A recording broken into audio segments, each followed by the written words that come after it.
नमस्कार, ये आकाशवाणी पटना है। अब आप अभिषेक दास से प्रादेशिक समाचार सुनिए।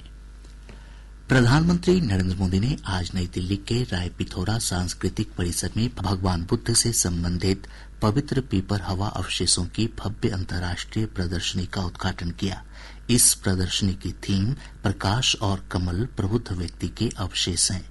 प्रधानमंत्री ने भगवान बुद्ध से संबंधित प्रदर्शनी के विभिन्न हिस्सों का अवलोकन भी किया।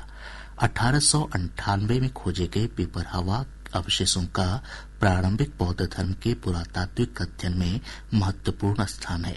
ये भगवान बुद्ध से सीधे जुड़े सबसे प्राचीन और ऐतिहासिक रूप से महत्वपूर्ण अवशेषों में से हैं। पीपर हवा अवशेषों को 1 सदी से भी अधिक समय के बाद भारत वापस लाया गया है। इन अवशेषों को इस प्रदर्शनी में रखा गया है।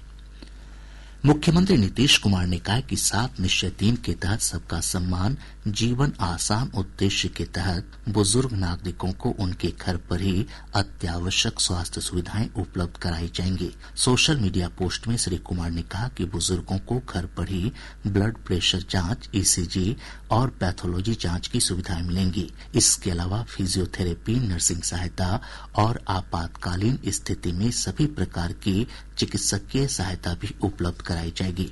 मुख्यमंत्री ने लोगों से इस संबंध में सुझाव भी मांगे हैं। सर्वोच्च न्यायालय के मुख्य न्यायाधीश न्यायमूर्ति सूर्यकांत ने आज पटना उच्च न्यायालय परिसर में आयोजित कार्यक्रम से 302 करोड़ रुपए से अधिक की लागत वाली विभिन्न परियोजनाओं का शिलान्यास किया। इन परियोजनाओं में alternative dispute resolution building, auditorium, प्रशासनिक block, multi level parking, IT building, आवासीय परिसर और अस्पताल भवन शामिल हैं। मुख्य न्यायाधीश ने न्यायिक अधिकारियों के लिए विकसित किए गए प्रौद्योगिकी सक्षम EACR न्याय का उद्घाटन किया। यह प्लेटफॉर्म न्यायिक अधिकारियों की वार्षिक गोपनीय रिपोर्ट की प्रक्रिया को पूरी तरह डिजिटल, सुरक्षित और पारदर्शी बनाएगा। प्रादेशिक समाचार आप आकाशवाणी पटना से सुन रहे हैं।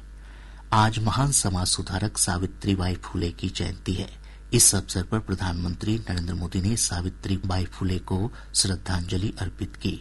सोशल मीडिया पोस्ट में श्री मोदी ने कहा कि उनका जीवन सेवा और शिक्षा के माध्यम से समाज के परिवर्तन के लिए समर्पित था। सावित्रीबाई फुले की जयंती पर प्रदेश भर में कई कार्यक्रम आयोजित किए जा रहे हैं। पूरा प्रदेश कड़ाके की ठंड की चपेट में है। मौसम विभाग से प्राप्त जानकारी के अनुसार आज 6.4 डिग्री सेल्सियस न्यूनतम तापमान के साथ भागलपुर का सबौर राज्य का सबसे ठंडा स्थान रहा। आज राज्य के उत्तरी, दक्षिण मध्य और दक्षिण पश्चिम भागों में कुछ जगहों पर शीत दिवस की स्थिति बनी हुई है। मौसम पूर्वानुमान में कहा गया है कि अगले 24 घंटों के दौरान अधिकतम तापमान में 1 से 3 डिग्री सेल्सियस तक की गिरावट होने की संभावना है। वहीं न्यूनतम तापमान में 3 से 4 दिन तक कोई खास परिवर्तन नहीं होगा।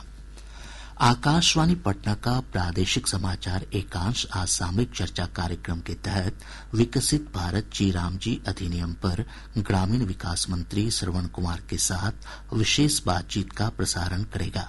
इसे रात्रि 7:52 से सुना जा सकता है। अररिया जिले के पलासी थाना क्षेत्र से पुलिस ने एक वाहन से मादक पदार्थ, ब्राउन शुगर और 50,000 रुपए के साथ एक तस्कर को गिरफ्तार किया है। नवादा जिले के रजौली चेक पोस्ट पर उत्पाद विभाग की टीम ने एक कंटेनर ट्रक से कोडीन युक्त सिरप की 16,800 बोतलें बरामद की है। ट्रक को जब्त कर चालक को गिरफ्तार कर लिया गया है।